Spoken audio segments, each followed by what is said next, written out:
¿Emergencia de San Antonio? Escuché un disparo y hay un hombre tirado en el medio de la calle. Emergencia de San Antonio. Creo que le dispararon a un hombre aquí. Está enfrente de mi casa en Porter. Le disparan a un veterano de la guerra de Irak en una parada de autobús.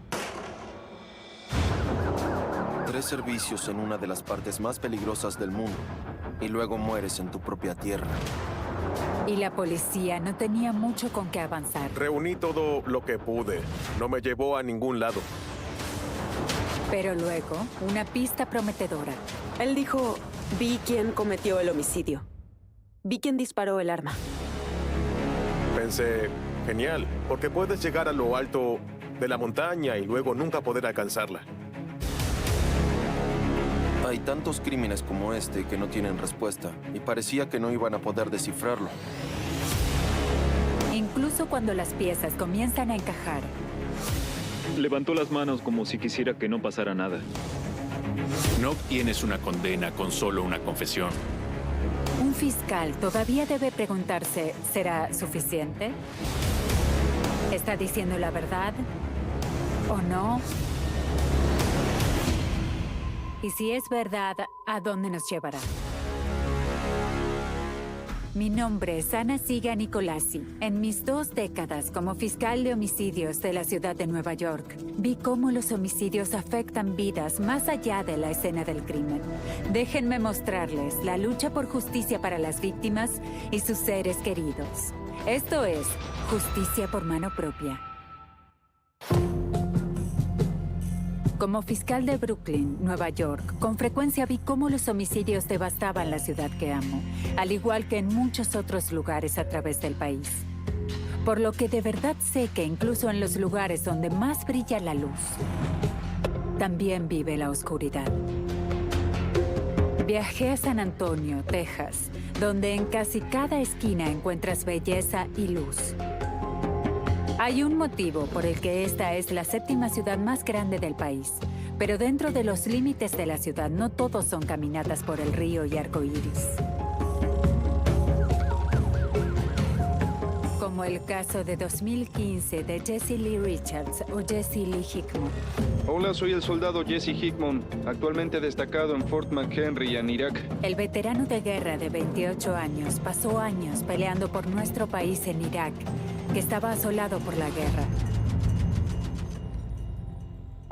Pero antes de poner su vida en juego en tierras extranjeras, el joven creció en un pequeño pueblo en Geneva, Nebraska, con su mejor amigo Aaron Turco.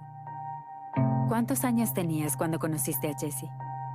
Estaba probablemente en 3er grado. Él vivía del otro lado de la calle de donde yo vivía, por lo que pasamos mucho tiempo jugando en la casa del otro, en la granja, metiéndonos en problemas, corriendo en kartings. A la mamá de Jesse, Kelly, le gusta recordarlo como un joven divertido y adorable. Cuando recuerdas a tu hijo, ¿qué ves? Un niño feliz. Un niño muy enérgico. Era mi bebé más hermoso. Cuando piensas en Jesse como tu amigo, ¿qué implicó que sea una parte tan importante en tu vida? Jess era la clase de amigo que se sacaría la camiseta para dártela. Y digo eso porque él literalmente se sacaría la camiseta y se la daría a alguien, en serio. Se daban situaciones incómodas, pero así era él. Jesse canalizó su instinto de caridad en una carrera apoyando y defendiendo a su país. Cuando terminó la preparatoria, Jesse tomó una importante decisión. Sí, se alistó en el ejército. Él quería un poco de acción y verlo todo, así que se alistó de inmediato y se unió. Jesse estuvo en la infantería durante más de 7 años y destacado en Irak en varios servicios. Pero desafortunadamente, cuando volvió a casa, luchó por reintegrarse a la sociedad. Estar en servicio en Irak varias veces, ¿cómo eso impactó a Jesse como persona? El Jesse que yo vi era feliz y estaba bien superficialmente, pero luego de su último servicio estaba deprimido, con una necesidad de llenar un vacío. Y creo que fue entonces cuando comenzó a consumir drogas y alcohol y eso. y creo que proviene de lo que había presenciado. Algunas de esas cosas le pesaban mucho. A Jesse le llevó tiempo volver a tener control sobre su vida. ¿Dónde se asentó? Finalmente terminó en San Antonio. Allí se asentó. Y fue en San Antonio que, de cierta manera, casi que renació el Jesse que conociste de niño. Cuando fue a San Antonio, parecía haber encontrado la felicidad y la paz. Comenzó a luchar contra el consumo y todo eso y comenzó a rehabilitarse. Comenzó a vivir por Jesse, no para nadie más. El 20 de noviembre de 2015, eso era precisamente lo que Jesse estaba haciendo, con un nuevo trabajo y un futuro prometedor. Pero a las 10 p.m., el Departamento de Policía de San Antonio recibió llamadas de emergencias por un hombre gravemente herido en la calle. Emergencia de San Antonio. ¿Necesita la policía, los bomberos o servicio médico? Escuché un disparo y hay un hombre tirado en el medio de la calle. Emergencia de San Antonio. Creo que le dispararon a un hombre aquí. Está enfrente de mi casa en Porter. Cuando la policía llegó a Porter Street, encontraron a un hombre con un disparo en el medio de la calle, cerca de una parada de autobús. Jesse Lee Richards, de 28 años, era una repentina víctima de homicidio. El detective principal, Rubén Pérez, se dirigió a la escena del crimen. Aquí te dirigiste luego de la llamada. Sí, me indicaron que viniera a Porter al 400, que es justo aquí. Cuando llegaron, encontraron un solo cartucho en el piso, debajo de la parada del autobús ahí. Y su comida estaba en el asiento. ¿Dónde estaba el cuerpo de Jesse? Jesse estaría 20 metros al oeste de nosotros. ¿Qué te indicaba eso sobre el homicidio en sí? ¿Qué hechos creías que podrían haber sucedido? Pensé que quizás él estaba aquí esperando el autobús. Y debido a que tenía su uniforme de trabajo, creo que había salido del trabajo y se dirigía a su casa. Ese uniforme de trabajo lo llevó a un restaurante local que ayudó al detective Pérez a determinar cómo Jesse terminó ahí.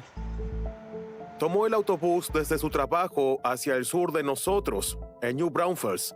Tomó el autobús al norte y bajó justo a la vuelta de la esquina y se sienta en el banco.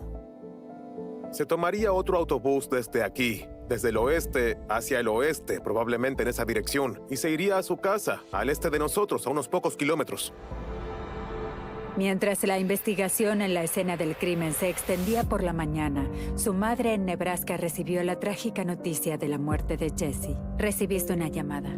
Sí, mi papá llamó. ¿Qué recuerdas sobre eso? Mi hija vino a mi habitación y me despertó diciendo, murió, murió. Y le pregunté, ¿pero quién murió? Y ella me dio el teléfono. Y mi papá me lo explicó. Me derrumbé. Mientras Kelly luchaba por aceptar su pérdida, también lo hacía Aaron, que tenía un trabajo en construcción a casi 1,600 kilómetros. Nunca olvidarás esa llamada. En ese momento estaba en Colorado. De hecho, estaba a 9,000 metros de altura, trabajando con acero en un rascacielos en Denver. Y mi amiga Krista me llamó y me dijo que lo habían matado a Jesse en San Antonio. Ni siquiera parecía real. Inmediatamente tuve que bajarme del metal, tomarme un minuto para respirar y procesarlo. Revisé nuestros mensajes y Jesse me repetía que tenía que escuchar una canción. Y la letra de la canción decía algo como ¿a dónde pertenezco? Y escuché esa canción 2 o 3 minutos y cuando termina la canción miré mi teléfono y tenía un mensaje de mi número a mí mismo. Y el mensaje decía, soy yo. No tengo idea cómo, pero eso fue lo que sucedió. Cuando viste eso, ¿qué pensaste de inmediato sobre quién era o lo que te estaba diciendo? Es él. Sentí que era él. La canción decía ¿a dónde pertenezco? Lo he buscado durante mucho tiempo. supongo que ahora él sabe a dónde pertenece, así que... Mientras la familia y los amigos de Jesse intentan entender la tragedia, la policía de San Antonio continúa con su investigación buscando testigos por todas partes. ¿Dónde concentraste tu búsqueda inicial?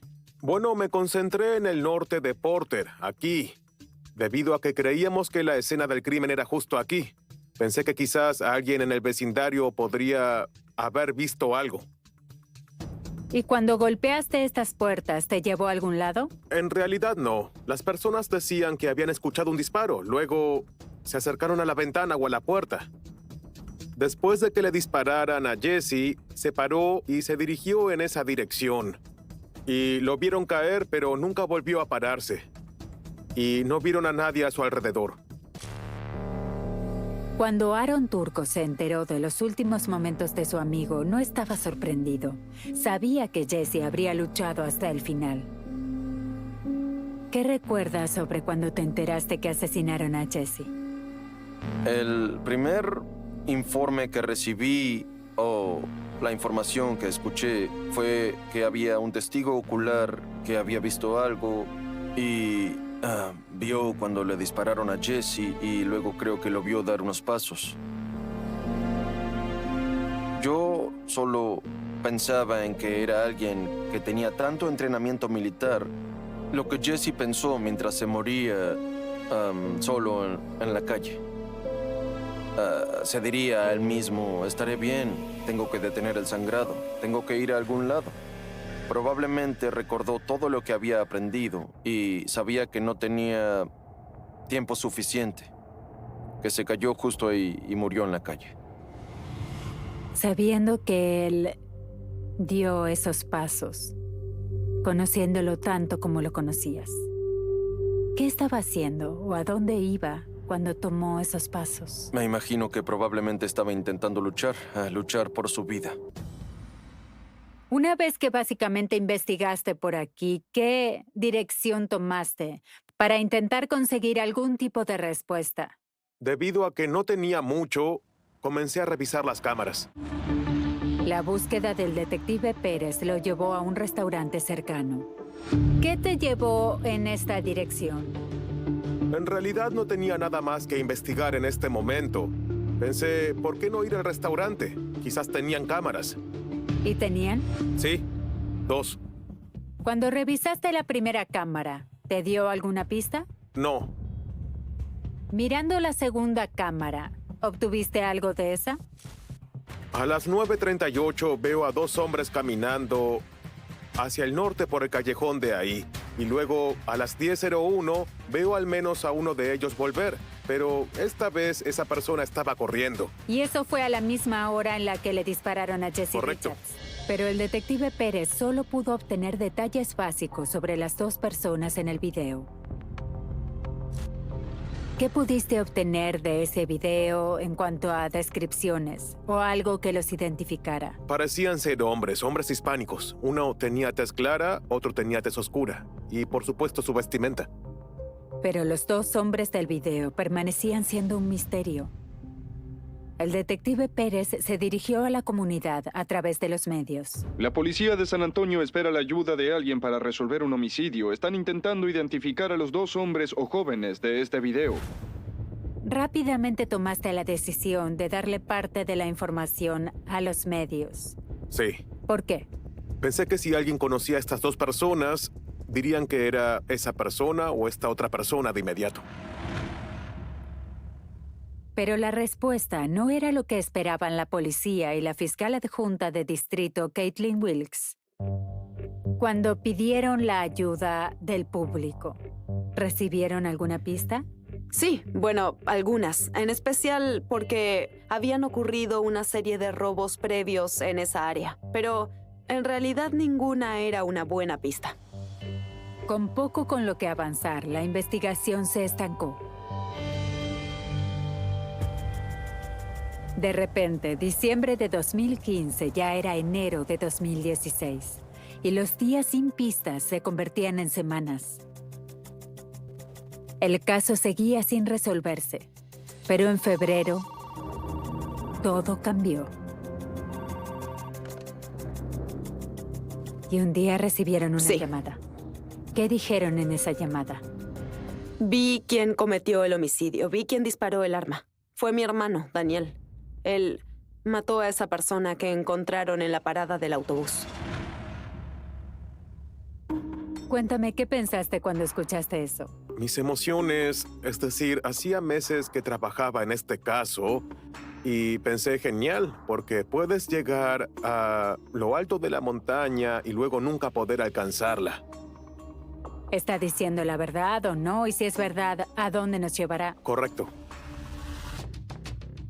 El nombre de la persona que llamó era Juan Torres, un joven que vivía en la calle donde habían cometido el homicidio de Jesse Richards. Juan le dijo al detective Pérez que ya se habían conocido, cuando la policía inicialmente revisó el vecindario. Cuando hablé con Juan, recordaba haber hablado conmigo el 30 de diciembre de 2015. Te dijo que de hecho habías hablado con él en tu búsqueda inicial. Correcto. ¿Y habías estado en su casa? Sí. ¿Algo te llamó la atención sobre la conversación cuando estuviste ahí al principio? Sí, cuando golpeé la puerta de la casa, no sabía quién era Juan o nadie y dije, hola, estoy investigando un homicidio que sucedió aquí, cerca de tu casa. ¿Fuiste testigo de algo? No, nada. Y dije, ¿hay alguien más aquí? Y dijo, sí, mi hermano está aquí. Y le dije, bueno, perfecto, ¿podría hablar con él? Y él llamó a su hermano para que viniera. Y cuando salió, tenía una mirada que diría que era muy amenazante, como intimidante. Y bueno, eso, por supuesto, me dio muchos escalofríos. Como detective, Pérez estaba acostumbrado a encuentros incómodos, por lo que simplemente continuó. Aunque ahora, 2 meses más tarde, Juan Torres se dirigió a la policía y contó voluntariamente una historia en la que fue testigo de un homicidio el 20 de diciembre de 2015. Juan me dijo que la noche del homicidio estaba hablando por teléfono con la madre de Daniel y que miró por la puerta delantera y pensó para sí mismo, ¿ese es mi hermano? Y se dijo, ¿ese es mi hermano? ¿Qué está haciendo? Y luego, poco tiempo después, Daniel vino corriendo y dijo, oye, cállate, o serás el próximo. Los crímenes entre chicas pueden ser muy crueles. Ahora tienes a alguien que afirma que fue testigo del homicidio y está diciendo que vio quién lo hizo y es su hermano. Sí. Él dice que está dentro de la casa. Su hermano mayor, Daniel, entra y luego, ¿qué sucede cuando está dentro? Bueno, dijo que Daniel entró y que escondió el arma debajo de un almohadón del sofá. ¿Y dijo si el arma seguía ahí o no cuando te llamó meses después? No sabía qué había sucedido con el arma. ¿Pudo decirte cómo estaba vestido Sí, Daniel? me dijo que vestía bermudas de jean azul, una chaqueta con capucha, y luego se corrigió y dijo que estaba usando un gorro rojo. En el video de vigilancia, ¿qué viste? Cuando originalmente vi a 2 hombres caminando hacia el norte por el lado este del edificio, ninguno de ellos tenía un gorro. Y luego, después del homicidio, uno de ellos vestía un gorro rojo. Y no estamos hablando de que pasaron horas. No, literalmente unos minutos. Cuando el detective Pérez se le preguntó a Juan por la segunda persona del video, Juan solo dijo que el hombre se llamaba Stitch. ¿Qué hiciste con esa información? Bueno, debido a que tenía un posible sospechoso, pensé que necesitaba hablar con él. Le dije a Juan que me avisara si veía a Daniel y me llamó al día siguiente o a los 2 y dijo, oye, mi hermano está en la casa de mi madre, acaba de golpearla, ¿pueden hacer algo? Luego tomé la radio y le pregunté a los oficiales si podían arrestar a Daniel para hablar con él. Cuando los oficiales respondieron, arrestaron a Daniel Torres por violencia doméstica y el detective Pérez pudo interrogarlo sobre el homicidio de Jesse Richards. Ahora tienes a Daniel Torres en el recinto policial. Correcto. Cuéntame un poco sobre esa conversación. Fui a presentarme y él me dijo que me recordaba. Cuando dijo que te recordaba, ¿de dónde? Recordaba haber hablado conmigo el 30 de diciembre, cuando hablé con él y Juan en la puerta de su casa. Cuando no tenías idea de que ahora estarías con él en un recinto intentando que te cuente sobre lo que le sucedió Correcto. a Jesse Richards. Sí. ¿Le diste algún detalle de lo que te había dicho su hermano? Le pregunté, ¿por qué le disparaste a Jesse? Y él dijo que no lo había hecho. Torres tampoco identificó al segundo sospechoso, quien su hermano Juan había llamado Stitch. Y a pesar de negar su responsabilidad por la muerte de Jesse Richards, Daniel Torres admitió que estaba ahí la noche del homicidio y que con frecuencia tenía armas. Eso fue todo lo que dijo Torres, pero junto a otras pruebas fue suficiente para que el detective Pérez lo acuse del homicidio de Jesse Richards. Poco después del arresto, el mejor amigo de Jesse, Aaron Turco, recibió las noticias. El primer destello de esperanza desde la muerte de su mejor amigo. Durante mucho tiempo solo había preguntas cuando se trataba de quién le había hecho esto a Jesse. Pero algunos meses después, recibiste otra llamada. Sí, el periodista que estaba cubriendo el caso se había comunicado conmigo, me contactó y me dijo que creían que tenían una buena pista y que me mantendrían al tanto de todo. Me dio un poco de esperanza porque hasta ese momento no creíamos que descifraran quién lo hizo. ¿Y por qué crees que esto no iba a resolverse en cuanto al culpable? Hay tantos crímenes como este que no tienen respuesta todos los días y parecía uno de esos. Tú dijiste crímenes sin sentido. Ni siquiera entiendo qué tenía Jesse que otra persona tuviera que dispararle para sacarle. Solo creí que sería uno de esos casos que no iban a poder resolver. Pero los detectives estaban decididos a darle justicia a Jesse.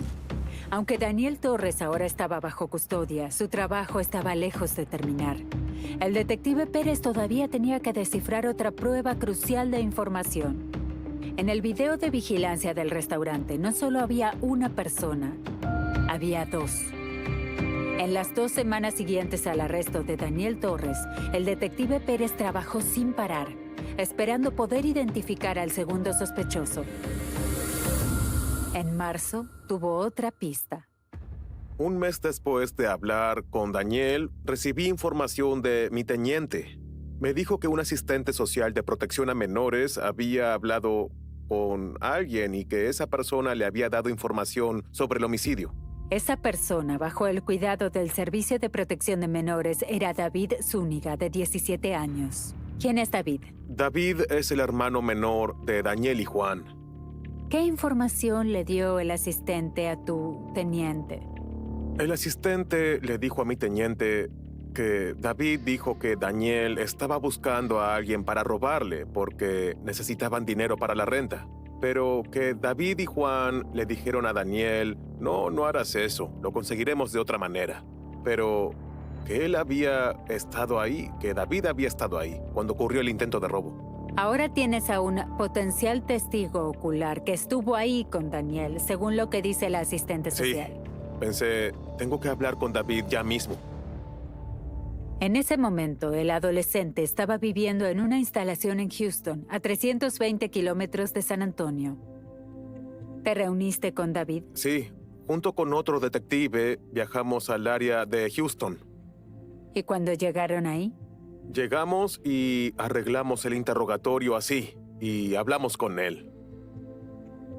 Bueno, seguro sepas por qué estamos aquí. Solo quiero que sepas que no estoy aquí para arrestarte. No estoy aquí para llevarte a la cárcel por nada, ¿ok?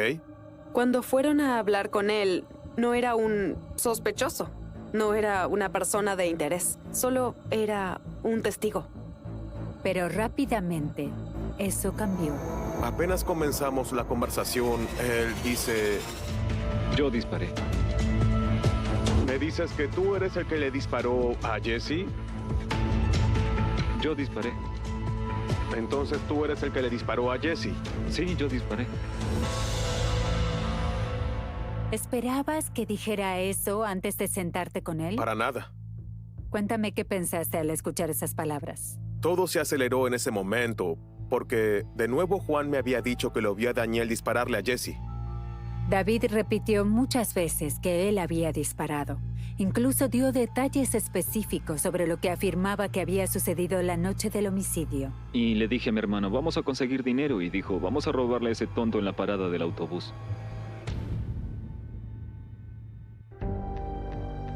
David dijo que Daniel y él fueron a la parada del autobús juntos, donde confrontaron a Jesse Richards. Miré al hombre, me paré justo frente a él. Y luego fue entonces cuando saqué el arma y le dije, dame todo. Y cuando dijiste, dame todo, ¿qué hizo la víctima? Levantó las manos como si quisiera que no pasara nada. Y luego entré en pánico. Entré en pánico y entonces le disparé. Pero incluso luego de la repentina confesión de David Zúñiga, el detective Pérez no lo arrestó de inmediato. David Zúñiga de inmediato pasa de ser testigo a sospechoso de homicidio. Se incriminó a sí mismo en un homicidio grave. Correcto. Pero cuando hablaste por primera vez, era un testigo. ¿Le informaron sobre sus derechos? No, no lo hicimos. Los investigadores sabían que era legalmente importante que David Zúñiga supiera que tenía la libertad de irse, y le permitieron irse, aunque acababa de confesar un homicidio. Pero solo permaneció libre por un tiempo. El detective Pérez pronto consiguió una orden de arresto por homicidio, y Zúñiga fue puesto bajo custodia. La madre de Jesse había esperado pacientemente por el camino a la justicia y ahora sombríamente aceptó el último giro. ¿Qué recuerdas sobre ese día? Estaba feliz porque los habían encontrado. Y triste porque tenían 17 y 21 años y habían terminado su vida al hacer lo que hicieron con mi hijo. Cuando el mejor amigo de Jesse, Aaron, recibió la noticia del segundo arresto, finalmente sintió que había conseguido justicia.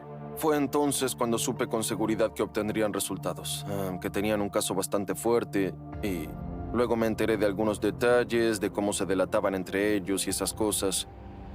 Y tuve esperanza en ese momento y solo crucé los dedos, así que... No fuiste el único que reaccionó cuando hicieron arrestos por este caso.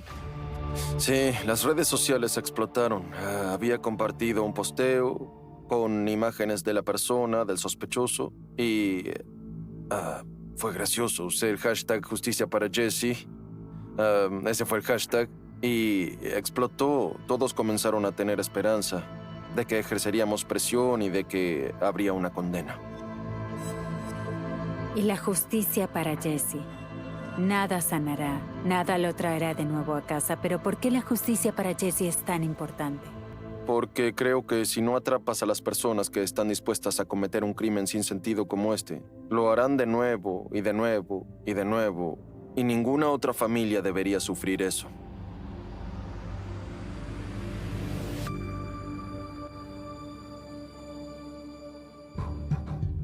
Con ambos hombres bajo custodia, los investigadores y fiscales tenían trabajo que hacer.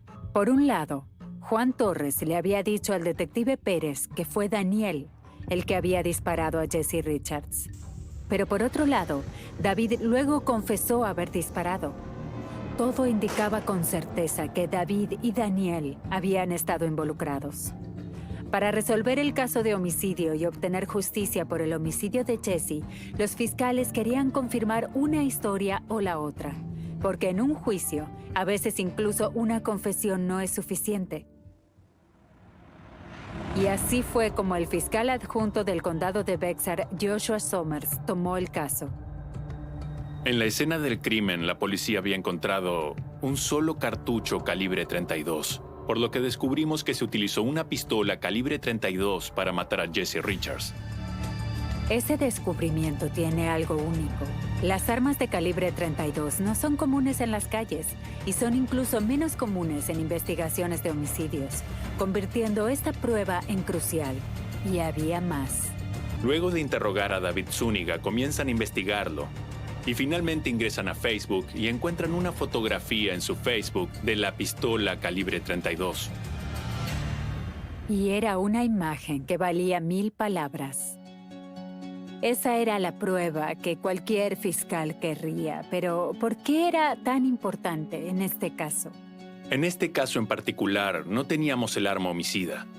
Y no es algo necesario para obtener una condena. Puedes condenar con pruebas testimoniales y otras pruebas. Sin embargo, siempre es útil tener información que relacione el arma con el acusado. Y un arma de calibre 32 no es un arma común. No es una 9 milímetros o 40 o 45. Una 32 es bastante inusual. Y entonces, aunque nunca podríamos decir con certeza que el arma calibre 32 fue de hecho el arma homicida, un jurado racionalmente deduciría que lo era, porque era el arma del mismo calibre que el cartucho encontrado cerca del cuerpo de Jesse.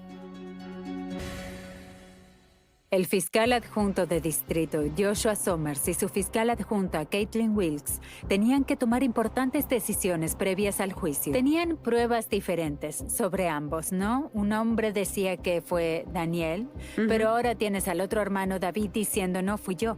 ¿Qué hiciste con estos puntos de vista tan diferentes sobre las pruebas? Teníamos que descifrar cuál era la mejor forma de presentarlo al jurado, y lo que tienen las historias opuestas es que el jurado debería poder saber todo. Deben conocer todos los hechos, buenos, malos, y entonces intentamos mostrar las pruebas científicas con la mayor claridad posible, y no las parciales. ¿Y qué hermano parece ser el que disparó el arma? Joshua y Caitlin procesaron a ambos supuestos criminales por homicidio durante la comisión de un delito, con el foco en David Zúñiga como el que disparó. Y había otra trampa. Un crimen, 2 acusados, pero no fueron imputados ni procesados juntos. No. En el estado de Texas, los acusados tienen el derecho a lo que llamamos división. Y en este caso en particular, Daniel Torres tenía derecho a una división. Tener un caso no relacionado y separado al de David Zúñiga, porque David Zúñiga había confesado, mientras que Daniel Torres no. Y no puedes usar la declaración de un acusado contra el otro. Correcto. Según las normas probatorias de Texas, no está permitido utilizar la declaración de David Zúñiga en el juicio de Daniel Torres. Ya que serán procesados por jurados diferentes, tienes que tomar la decisión. Uno tiene que ir antes que el otro. Correcto. ¿A cuál eligieron procesar primero? Elegimos procesar a David Zúñiga primero, y la razón fue porque las pruebas contra David Zúñiga eran más fuertes. Pienso que un juicio es como el ajedrez. Tienes que pensar cuál es la mejor decisión estratégica para tomar, y en este caso teníamos la declaración donde se incriminaba a sí mismo y la declaración de su hermano, donde había identificado a sus 2 hermanos como involucrados. Teníamos la fotografía de Facebook del arma y los videos de vigilancia. Siempre estuve muy seguro de las pruebas contra David Zúñiga. Pero ningún juicio por homicidio es sencillo, y la declaración complicaría aún más el caso. ¿Cuáles fueron los desafíos más importantes que tenías que enfrentar antes de ir al juicio? Nos preocupaba que una persona dijera que fue un tirador y otra persona dijera que fue otro. ¿Será duda razonable? ¿El jurado dejará a uno o ambos libres de este homicidio debido a las inconsistencias? Queríamos adelantarnos a ese testimonio. Queríamos llamar a Juan para el caso de David para que la defensa no lo llamara después y dijera ¿qué esconde la fiscalía? Porque de nuevo, Juan los ubicó juntos en el momento del homicidio. Había otro problema cuando se acercaba el juicio. No podíamos encontrar a Juan. Era como si no quisiera ser encontrado. Se vieron obligados a comenzar el juicio sin él. Pero luego, cuando fueron al juicio, algo sucedió. Recibimos un mensaje del defensor que decía: Juan Torres está aquí y está listo para hablar. ¿Sabía que lo habían estado buscando? Así es. ¿Cuál era su postura ahora, cuando están listos para comenzar el juicio? Estoy listo y dispuesto a decir mi parte. Con su testigo estrella de nuevo presente, Los fiscales del condado de Bexar estaban listos para ir al centro de San Antonio. Josh, estos son los juzgados donde Daniel Torres y David Zúñiga fueron procesados. Así es. El caso de David Zúñiga fue procesado en este juzgado junto a nosotros. Y el caso de Daniel Torres fue procesado en el histórico juzgado del condado de Bexar, justo detrás de nosotros, que es el juzgado de mayor duración activo aquí en el estado de Texas. Entonces, procesas primero al hermano más joven, David Zúñiga. ¿Cuál era el mayor desafío o desafíos que tenías cuando comenzó el juicio? Una de las partes más difíciles de este caso era determinar quién había disparado. Había mucha información opuesta sobre eso. Teníamos la declaración de David por un lado, en la que le había dicho a la policía que él había disparado. Yo disparé. Entonces, ¿tú le disparaste a Jesse? Sí, yo disparé.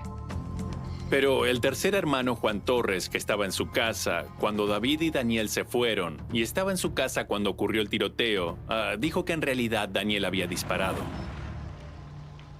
Durante el juicio de David Zúñiga, ¿cómo lidiaste con el hecho de que tenías a otro hermano diciendo que era el otro hermano, Daniel, quien había apretado el gatillo? ¿Verdad? Bueno, según la ley de Texas, ambos hermanos eran legalmente responsables o legalmente culpables por el homicidio de Jesse Richards.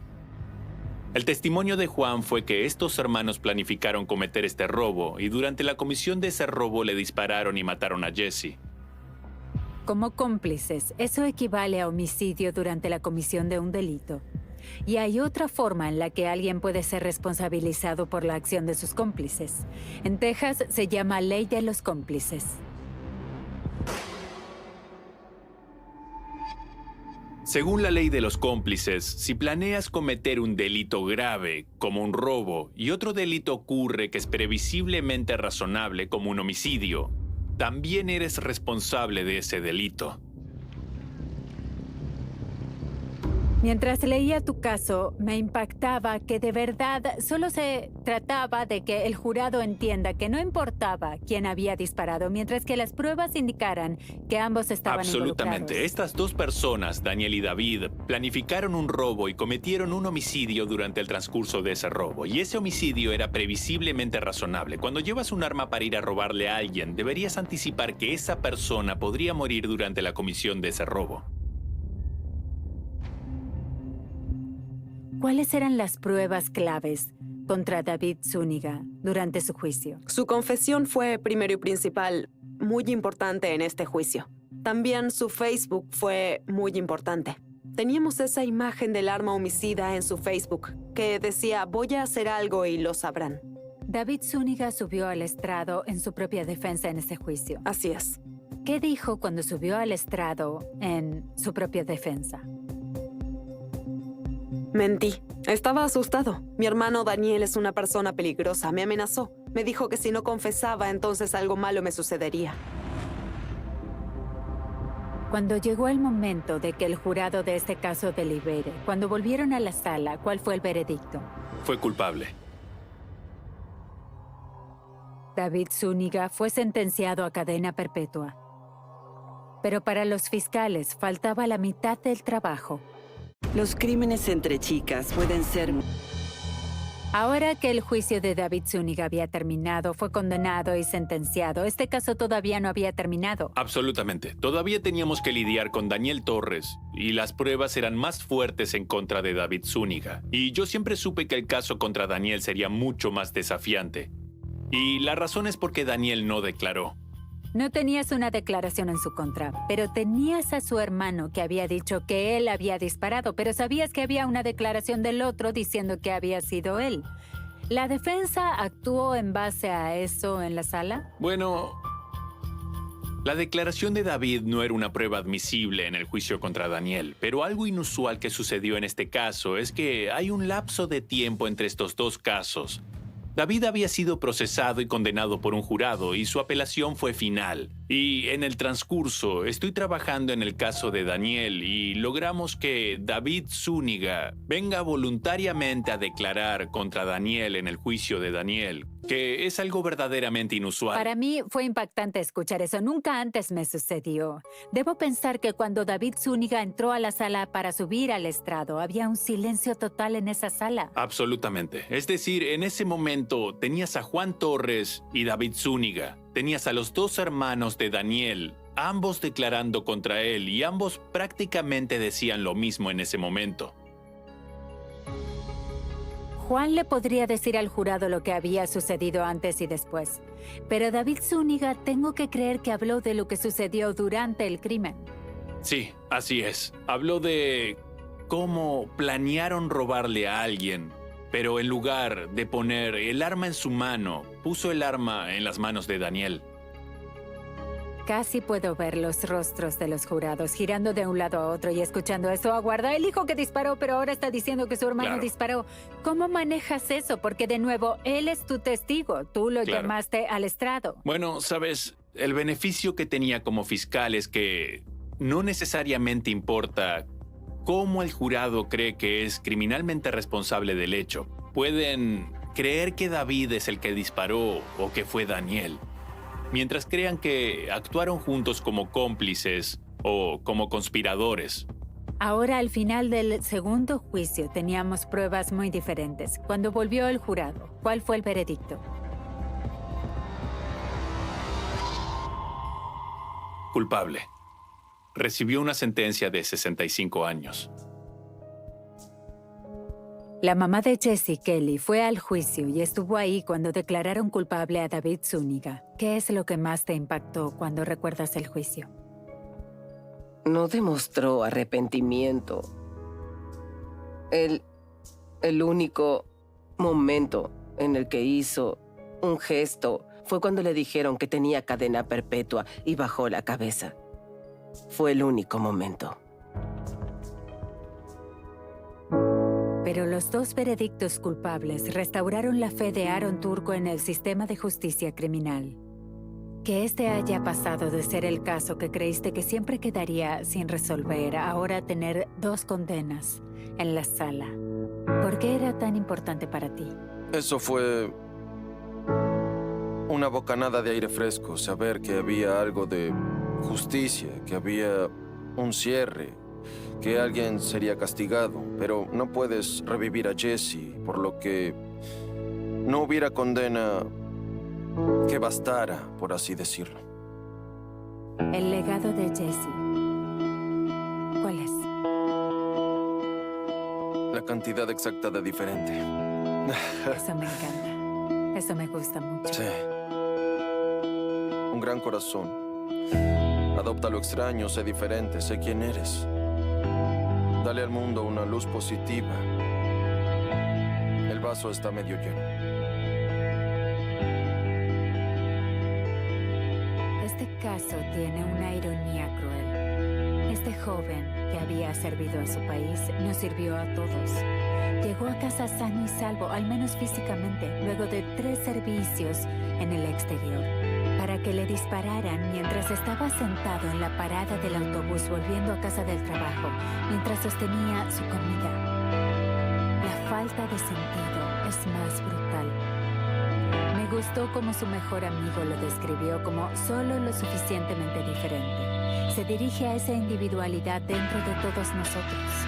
Recordemos a Jesse Richards como el hombre que amaba a su familia, a sus amigos, a su país, y que al final de su vida había aprendido a quererse a sí mismo.